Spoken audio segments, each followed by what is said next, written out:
for them to write. Thank you. Something else that I wanted to say before I start is, it is not directly directed to debate, but yes, it is indeed. Why? Because the idea we have of a subject, kind of conditions our skills to debate about it, yes? And as far as I have, not noticed or attended some of the debates, the idea of Africa that I have been listening to are very prejudiced ideas. So that is the object of this conversation, this talk, yes? To make you a little bit more aware of the prejudices we have when we talk about Africa, okay? So, let's say, to start somehow, when I say Africa, what do you think of first thing? Children are dying. Yeah, children that are dying. Egypt, South Africa, things like my whole sub-Saharan ideas. Like countries in particular, okay. What do you think about Africa? I mean, if I say Africa, what is the first thing that you think of? Less developed. Less developed, yeah, okay. I think exploitation. Exploitation. Exploitation, okay. What else? Radicalism.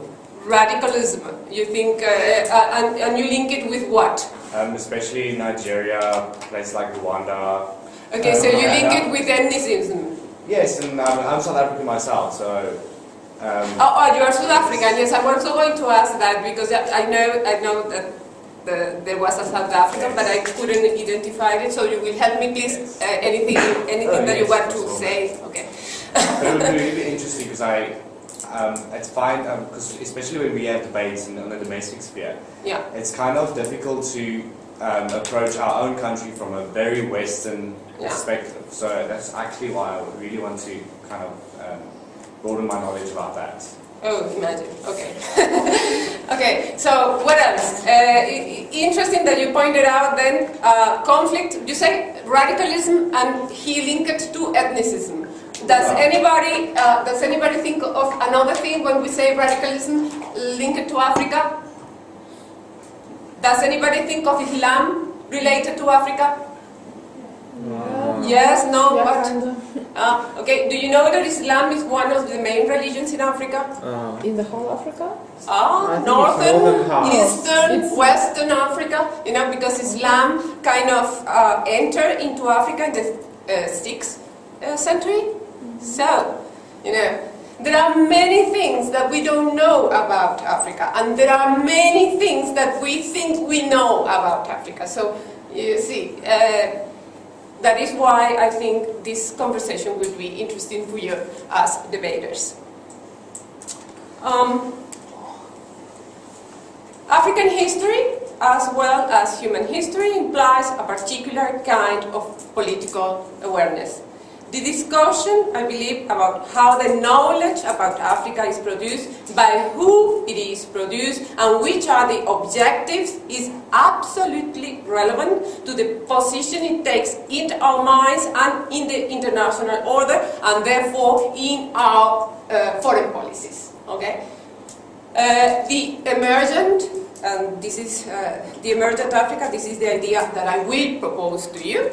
The emergent Africa deserves at least equal attention as the poor Africa on the verge of death, those people that are about to die, heir to the Western imaginary. To offer it its own place would contribute to deproblematizing the continent, which is desirable not to dispel darkness, but to attire the light. What I mean here is, the idea is not to deny that Africa actually has problems, but to try to look at the other side, yes? Try to look at the positive side of Africa. For most of the people, Africa is at the merge of everything. Therefore, it is normal to look at it as a poor continent, victim of a large chain of interethnic wars, and out of the new international dynamics. At best, we think it is integrated only superficially, which is attributed to the inability of African countries to compete in the free market. Yes, they are not capable. They are like somehow inferior. And those who think that just ignore the historical background and political criteria which explain the inequalities in the global economy. Okay? So, if at any point you have any question or anything to say, please ask. So, what do we see?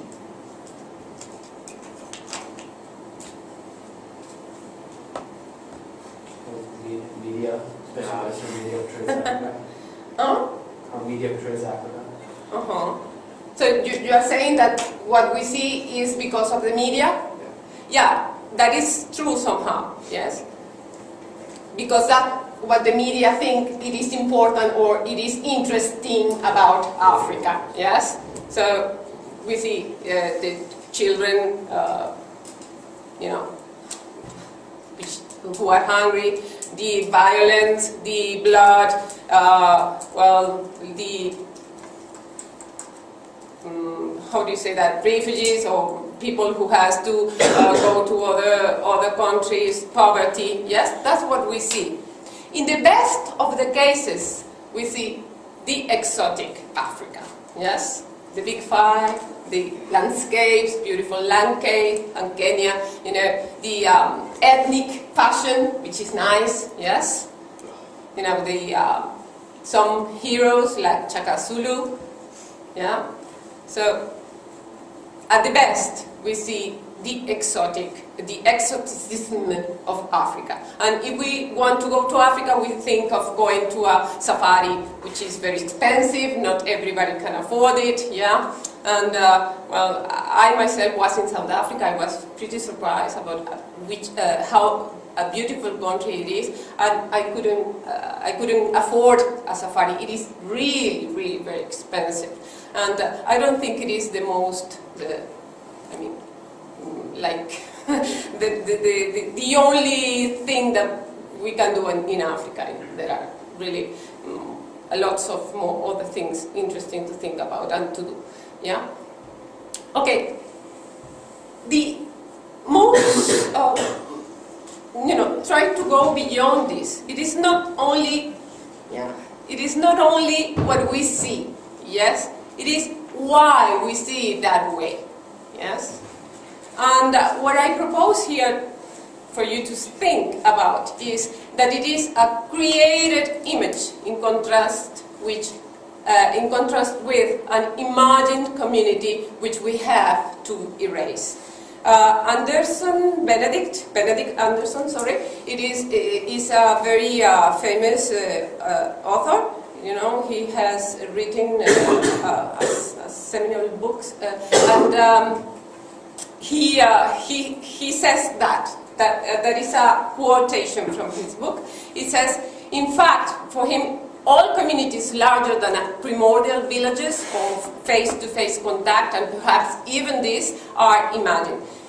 What that means? That the idea that we are a community, we Western people have a community different from them, the Africans, it is, an imagination, pure imagination. Because, at least unless we live together in a village where, everybody knows each other, we really don't know each other. And we are very different from each other, yes? According to this, we would be, we Europeans and Latin Americans, and we would be like the same people. Are we really? Do we constitute a community? Really? There are many, many differences. So the idea that I am proposing here is that this idea of Africa, it is, a product of the idea that we have about ourselves. Yes? the idea we have about us in contrast with the other. Do you understand what I mean? Am I explaining myself? Okay. So, I would invite you to ask you some questions. How does one represent another culture? What is another culture? Is the notion of a distinct culture, or race, or religion, or civilization a useful one? Or does it always get involved either in self-congratulation when we speak about ourselves? Yes, we are the good ones, we are the civilized one, we are the strongest, you know, and or hostility and aggression when one discusses the other. They are the barbarians, they are the black ones, you know, they are the inferior, they are the savages, yeah? Okay? So, how do ideas acquire authority, normality, and even the status of natural truth? Okay? When? How does it happen? Okay? Well, in the case of Africa, John and Jean Kamarov say that in the late 18th century, Britain was caught up in a vigorous debate about humanity, reason, and civilization. In the varied discourses of modernity fueled with the upheavals of the age of capitalism, the dark continent, Africa, loomed as a negative trope, an inversion of all that evolved toward enlightenment. The contrary, the opposite of humanity was, of what humanity was, of what enlightenment was. Just the opposite, okay? So, can you believe that even Hegel, the most representative, I don't know, figure of the idealism, wrote that? That is a quote from Hegel, you know? What we properly understand by Africa is the unhistorical, undeveloped spirit is still involved in the conditions of mere nature, and which had to be presented here only as on the threshold of the world history. Europeans at that moment didn't believe that Africa had a history. And why? Do you have any idea of why? Because something like history is usually tangible, recorded records. And that's what's perceived as history, that there must be some form of record to prove that we have... The written sources, yeah? Yes. Okay, at that moment, they say to have a history, you know, to history to become a science, a recognized science, you needed written sources, some sources that you could rely on, that you could like prove that they were real or something, yeah. And since Africa, some of people, some of the groups of people in Africa did not have writing, so they thought that Africa did not have history, and that is not true. Why? Can you tell us why that is not true? Are there other sources for history? Well, only would probably be like cave markings or whatever. There's nothing... Sorry? In Africa now, right? Yeah. Yeah, there's no... I mean... The storytellers, yeah? I think, yeah, but maybe that might be a fault as far as... Like, kind of Shaka Zulu's some of its tale being told over and over and over again. So that does exist. But maybe these people, the Europeans at that stage, did not believe that there was some form of history because they didn't have a tangible form of it. And the only other option or only other source might have been like cave markings, and the tales might have been told like that. I didn't think... Yeah, exactly. That is the point. And but those figures, you know, the storytelling people, they had like the responsibility to learn, you know, the history of their people, and they were able like to recite all the names of the kings and the stories and like that. So for them, you know, history were in those men and women. So, you know, it is kind of, I don't know, something that is not good to say that a whole continent does not have a history because they did not have written sources. So, That's the differences. and if we continue further, yes, and we continue further this reasoning, what the conclusion would be? That the history of Africa starts with colonization. So the history of Africa starts when the Europeans arrived and started to writing. Do you think that is, yeah? Because we are making assumption that Europeans came and then it started, but it's quite similar to America, and then the situation was quite different. So I don't believe that this is the only reason. Well, I think the Westerners actually have confidence that only the civilization that is similar to their culture, to their society, that can be called civilization. So actually, they are denying every other culture in the world. Exactly. Now we are talking about Africa because it is the subject of this lecture, but we can somehow apply the same ideas to other realities. And yes, we will see that I have some quotations about from Said, which actually talks about Orientalism. Yes, he makes some statements about the studies of the Orient in general. But the idea here is how it, this idea of what history was at that moment, like just. Determine the idea of Africa at that moment, and somehow justified the whole mission of the colonization. You get me? Yes. Okay. So as we can see, yeah, Hegel had.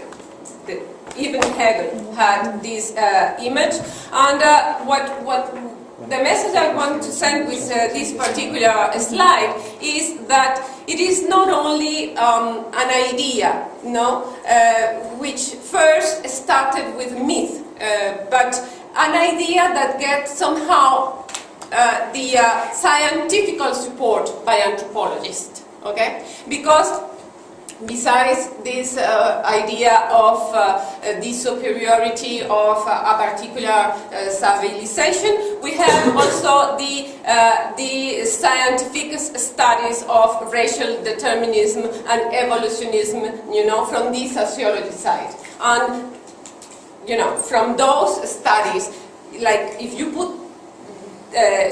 those ideas together, the whole mission of colonization was kind of justified. Yes? Okay. Modernity, all the names of history. What I'm trying to say here is that the Western culture became the mirror into which we all see ourselves. Europe invented the world, or rather the concept of the world, in the ways of its voyages of discovery in the 15th and 16th century, but it even imposed its form of that concept on the outlook of peoples in other continents, including Africans themselves. Modernity became all the names of history. Modernism, the ideology of the modern, has subsumed all preceding histories as prefigurations of moments that now have to be surpassed. In fact, modernism was so powerful a force that it managed to show how all preceding history was nothing more than its antecedent. Modernity became all the names of history. This idea was somehow reinforced by a physical image, that of Africa's map. I don't know if you have, think about it, yes, but when we look at the map, yeah, Europe is on top, and Latin America and Africa is down, yeah. Europe is, north, Latin America, Africa are south, yes. But that decision was arbitrary and made primarily by European map makers. Whether Europe is above Africa or below is purely relative because it depends upon the vantage point in the cosmos from which an observer is looking at a planet. Yeah? Yeah? You can look it from below, you can look from above, and what you see will be completely different. Same thing, about these projections of the planet. I don't know if you have, if you know about these Mercator and Peters projections. Yes, we kind of tend to see like normal the first map. Yes, this is the normal map, but there are also there is also this other map which includes some other specifications. I don't know, and you can see at the second map Africa is kind of larger. Yes, but which one prevails? Yeah, it is not that important, but yes, it is, because it is the image we have here. Yes. So what about this? Why not? This could be good.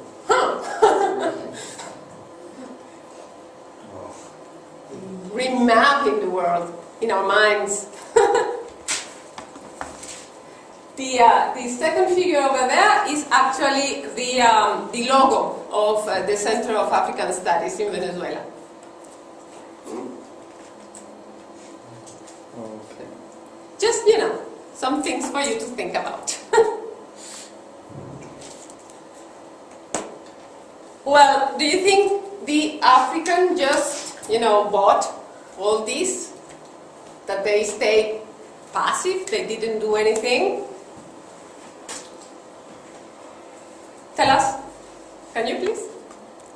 Well, no. Yeah. You? So if Why not? Africa stayed passive to a certain extent, or what? Well, to this vision, of superiority, of being on top and Africa down. Yeah, well, I think that to a certain extent, especially in where I won't say that that the liberals actually had an influence in Africa, but to a certain extent it does happen. But still, I would actually say that Western democracies is still a very strange concept for many African countries, something they don't really understand, and I must say, to a certain extent, don't want to understand. Yeah, Because and maybe it's dangerous for them to just adopt the model. But we will discuss that a little later on this talk. But the question is about, we try to go back a little bit, and do you think that Africans stay like passive and, in front of this vision? In front of the vision of actually Of superiority on the part of the Europeans? We are talking about colonial times, yes? Yeah, but I think that so many Africans are actually, they like their ethnic orientation. They don't necessarily value something, or they don't necessarily value something as being Western or a little bit more civilized, if I can use the word, as superior. In their own opinion, that might be inferior. So for a lot of them, that is actually a very, very relative thing.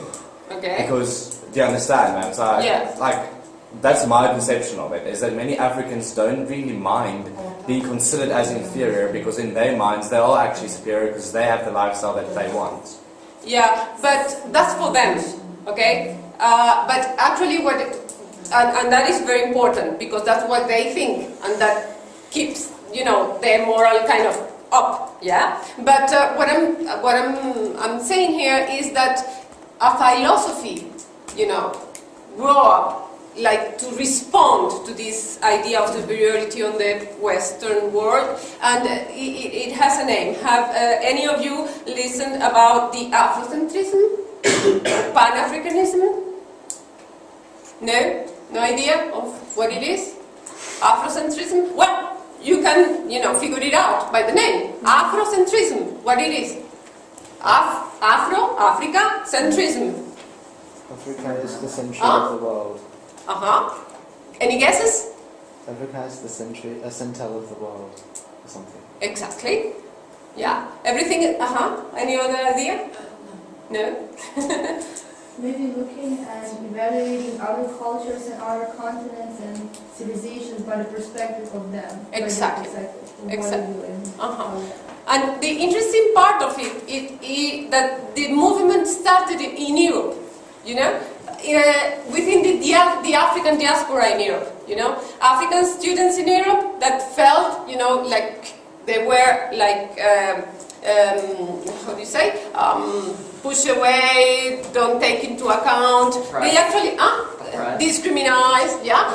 So they actually start thinking, okay, what do I have to accept that? You know, I am a human being, and I cannot accept that. And you know, my culture is nice, my culture is beautiful. So what do I have to accept this? So you know, the idea of black is beautiful. You know, it was at the beginning of this like movement, Afrocentrism. Black is beautiful, African culture is nice, so let's defend it. And it started at the African diaspora, and the idea came back into Africa, and it like fueled the idea of independence. Okay, because it was like, okay, I have something to defend. You know, it is not like the white people are the best or they have to be over me forever. No. Okay? So, of course there are other elements, yes, that were important for independence, but Afrocentrism was very important. Nevertheless, I would like to point out some criticism that have been, you know, arose within the same Africans. This Achille Mbembe is an African philosopher, and Mudimbe also. They are very well known because, you know, they are great philosophers. We kind of not think about that, no? Like linking it to Africa. Well, what they say is that this approach was kind of romantic fundamentalism. Why? Why do you think it could be called romantic fundamentalism? At the end, kind of support the same idea of differentiation. You know, if you put the emphasis on I am also nice, yeah, it means that I am different from you. And the main idea was to say I am equal to you. But if you say, you know, black is better, you are still like saying that there is a difference between you and me, yes? So it's been kind of criticized from the present. And also, you know, this idea of, you know, if you are Afrocentrist, then you stay like tied to your tradition and then cannot go, cannot move forward with modernism, and you know, these kind of reflections were going on. But the main idea that I want you to think about is this, you know, if you put yourself like your culture is better, then remains the idea that you are different from the other. And I would like to tell you a little story. I had the chance to attend to a Mudimbe lecture, and as I told you, he is a great philosopher, and he was talking about, you know, a very what can I say, a very complicated subject in philosophy. And at the end, I asked him the question, you know, sir, what would you tell me, please? What do you think would be the idea of being African in the 21st century? And I thought it was like, you know, a very important question. And he looked at me like, come on. You know, it is, I am tired of asking that question. I am not an African philosopher. I am a philosopher. What I want to discuss is, for everybody, not for Africa. It was kind of making the point again, not to make the differentiation. We are the same people. We are all human beings. And if we kind of, keep saying black is beautiful, Africa is, that kind of discourse, we are like making the same point. It is just the opposite side of the coin, but still the coin is there, yeah? Okay, so as I told you, this idea of Afrocentrism fueled independences. Well, we could talk about this a lot. South Africa was the last country in Africa to get its independence because of the regime of apartheid. Yes, and Africa was not, let's say, a part of the Cold War world. I mean, what I mean by this is that Africa suffered the consequences of the Cold War, and it was kind of divided between the two poles, yes? But there is something interesting that I would like to highlight, yes, and that is the beginning of the non-aligned movement. That anyone of you knew that the non-aligned movement started with a meeting in Bandung, Indonesia, which took place between Asian and African states? Yes. Yes? Yeah? Okay, can you tell us something about Bandung? That basically means that all those countries are not allied with any other country, especially the superpowers or Western countries. But actually that fails. I think India was take part in it and plays a very important role, but eventually I think they're kind of failing their ideas. But that's years later. Yeah, but it was, don't you think it was like an important response to what was going on? Yes. Since at that time Cold War is having its high heels and so on. So the point, the message was, okay, you are fighting each other, but we don't have to stick on one side or another, yeah? We believe there is a third way, yes? And the important part that I'm saying here is that there were the Asian and African states which started this movement.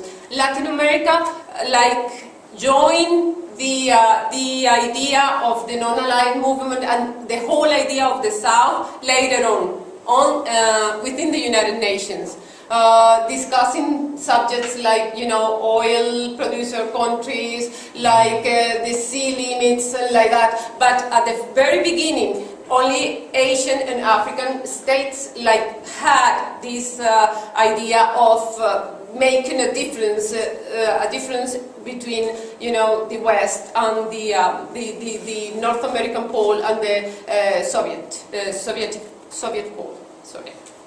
Yeah, and I am mentioning this as part of a response to this idea of superiority of the Western world. Do you follow me? Yes.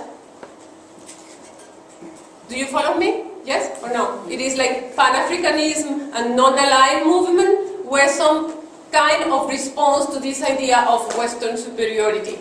Yes, it was a way to say we are different, we are proud of what we are, we have not to follow the directions that you gave us. We kind of believe in a third way, that kind of stuff. Yes.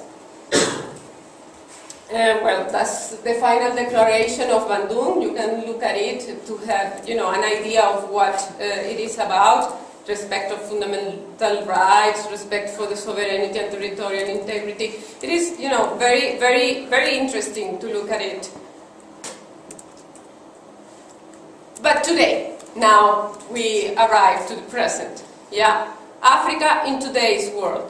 Globalization represents a process of rapid intensification of broad economic, political and cultural interconnectedness among the different actors in the global system. Which is the place of Africa in this globalized world? Do you think it is at the merge of the international order?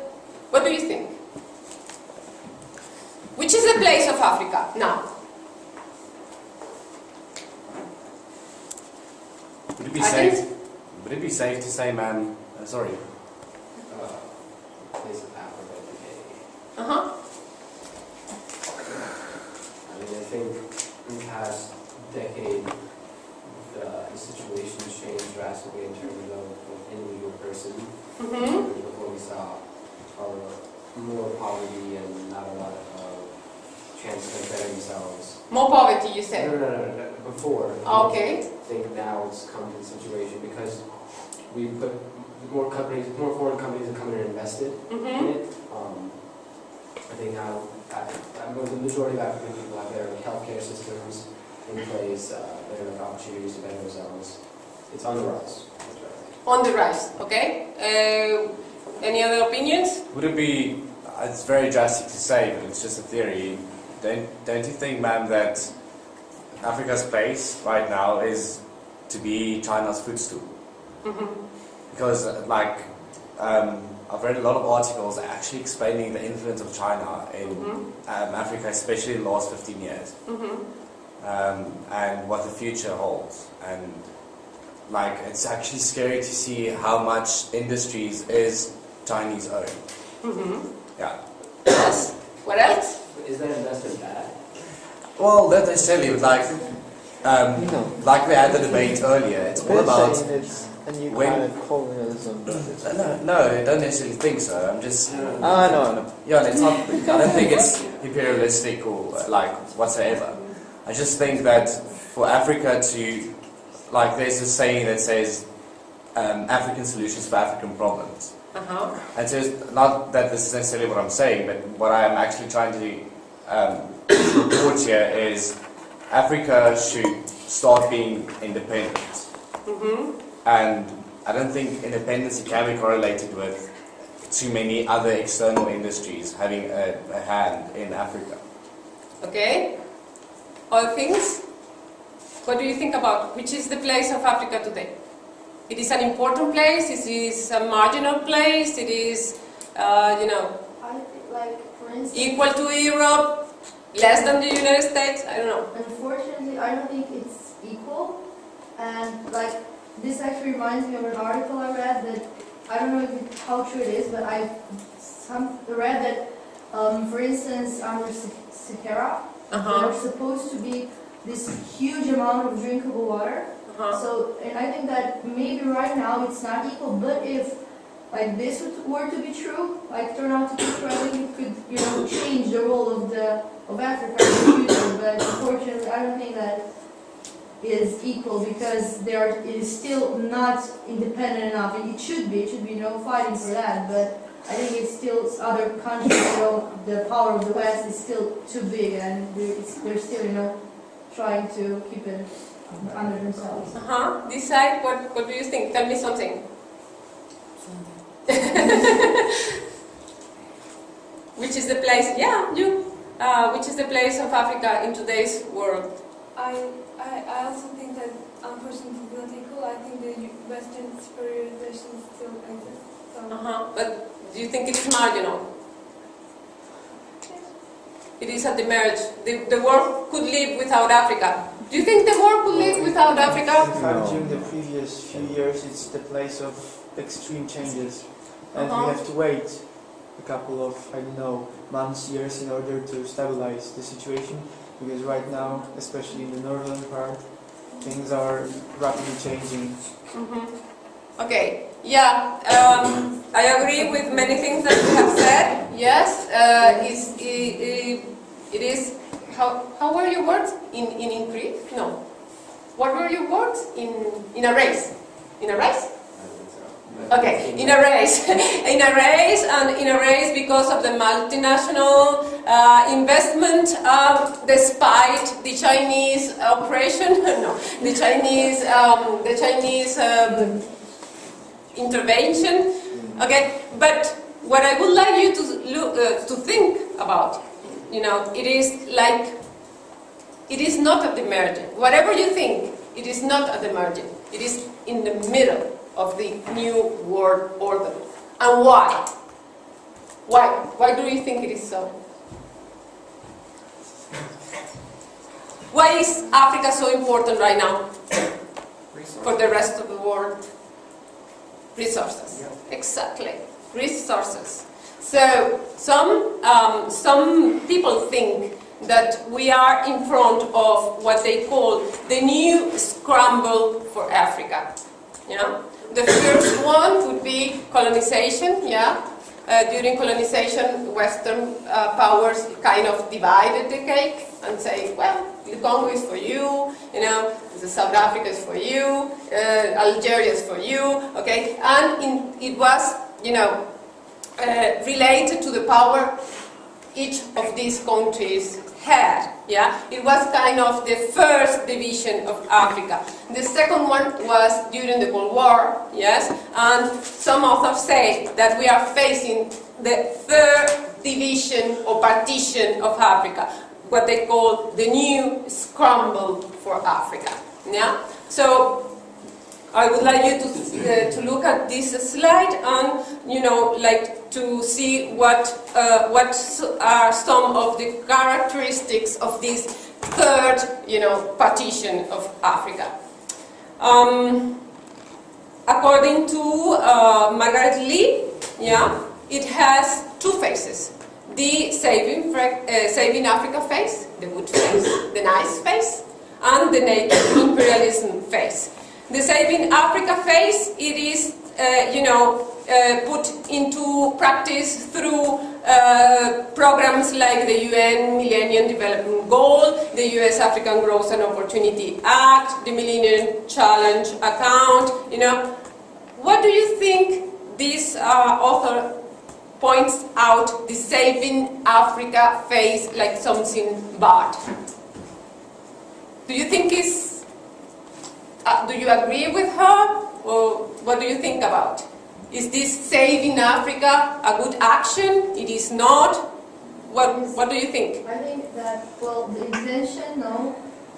If the intention is to, to help it, then attention is good, but by making all of these acts to help it, we are, taking their autonomy. Like, if they are not capable of helping themselves, or, take care of themselves on their own. Like, we are just taking it in your hands as if like a little child that is not capable. Exactly. Thank you very much. That is the idea. And it is not, and it is not only that, but it is, that behind that, there is always an interest. Yes?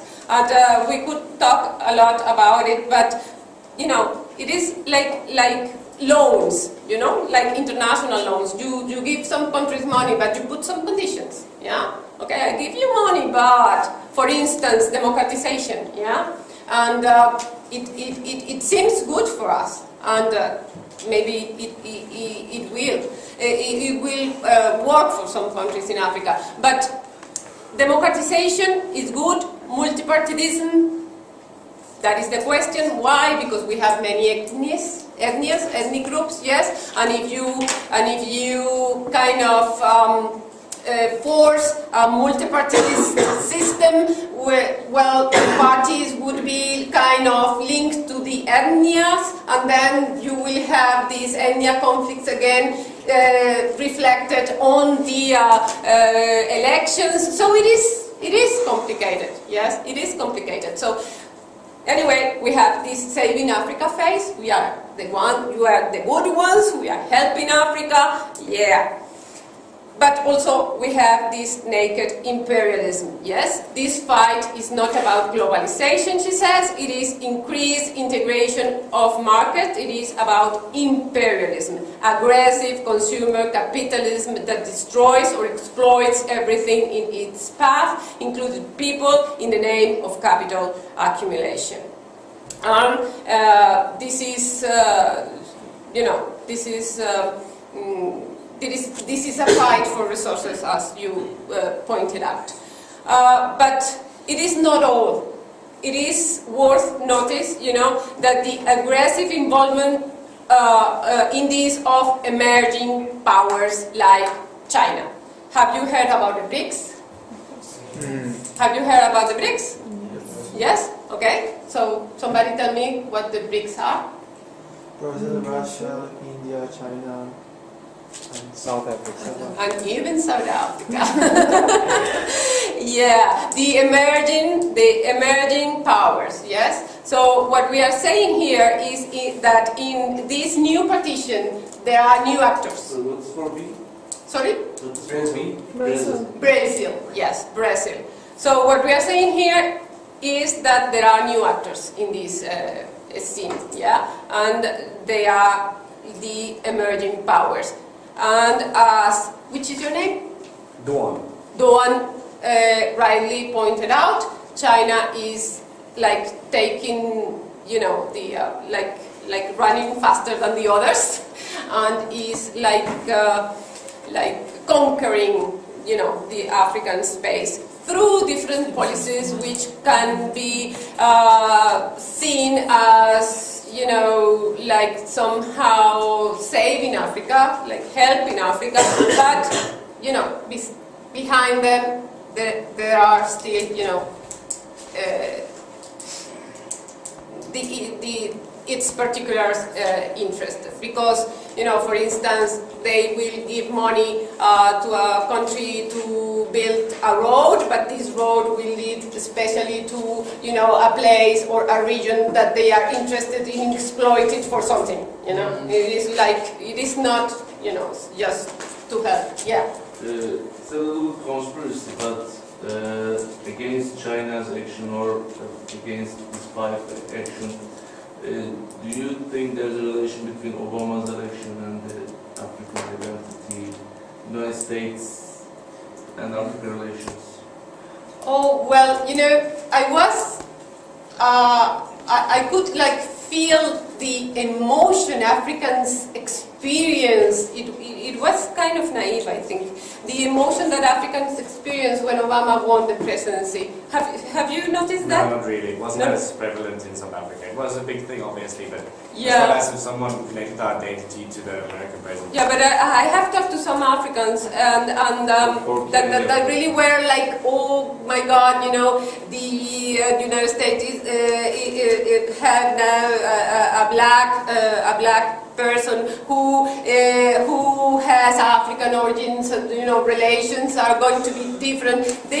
That created this big hope that, of course, now it is not justified, just not justified. Yeah, I don't think it holds any cultural significance to Africa. I think it holds cultural significance to America. We have a historical context of segregating African Americans or treating black people poorly. So it's important to America, but I don't think it holds any significance of what Obama's race is around the world.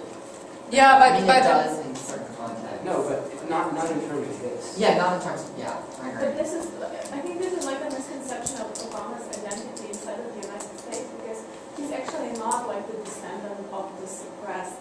His father was an immigrant that came much later from, I think, Kenya. So he's actually not the descendant of the oppressed black race. Exactly. Right, but if you look at what America is right now, there's still a lot of suppression of... Yeah. It is, but they're just bonding, people are just bonding everything together, but those are two different stories, I guess. Yeah, I agree with that, because everyone that's kind of what people... And I guess you can tag along to it if you try to make the argument, but I don't think it's inherently part of this. Yeah, well, and there is another important thing to point out here, which is the complicity of African leaders, and we cannot deny this. And remember at the first slide, we said the idea of this talk is not to say everything works, everything is okay, black is beautiful. No. you know, part of the complexity of the moment that Africa is living right now is the complicity of African leaders, because the presence of these corporations, it is somehow allowed by African governments themselves, because they also have a part of the cake. Yes, so. These leaders, therefore, can no longer claim that their countries are victims of hegemonic powers. They are willing accomplices in the crimes. So, it is just, to kind of characterize this like third partition of Africa. I just would add, that there are some other countries beside the BRICS that are interested in Africa, like South Korea, Turkey, Malaysia, and even Venezuela. I was in South Africa. The reason because I was in South Africa is because I was in a research stay. And my thesis was about the African response to the Venezuelan African agenda.